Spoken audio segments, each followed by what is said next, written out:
செந்தில் பாலாஜி மிரட்டப்பட்டது, இடியின் மூலம் பேரம் பேசப்பட்டது, அவரை பணிய வைக்க நடந்த முயற்சிகள், இது எல்லாம் அப்பட்டமாக வெளியே தெரிந்த உண்மைதான். அதுல மாற்றுக்கிறது இல்லை. செந்தில் பாலாஜி தரப்பை நீதிமன்றத்திலே போய் சொன்னாங்க, திமுக வழக்கறிஞர்களே சொன்னாங்க, அவர் மிரட்டப்படுகிறார், இடி பேரம் பேசுது, அவர்கிட்ட பிஜேபியில சேர சொல்லுது அப்படின்னு.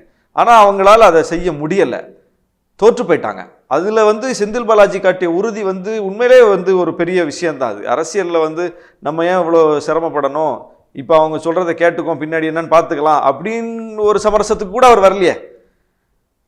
அப்படியே அந்த ஒரு சமரசத்துக்கு கூட அவர் வரல. பிஜேபி எதிர்ப்புல உறுதியா இருந்துட்டார்.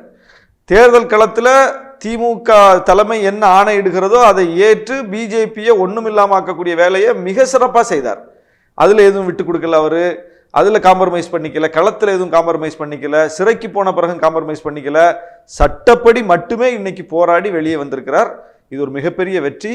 திமுகவுக்கும் சரி, செந்தில் பாலாஜியினுடைய அடுத்த கட்ட அரசியல் நகர்வுக்கும் சரி, இது ஒரு மிகப்பெரிய ஒரு வெற்றியாகத்தான் பார்க்கப்படுது.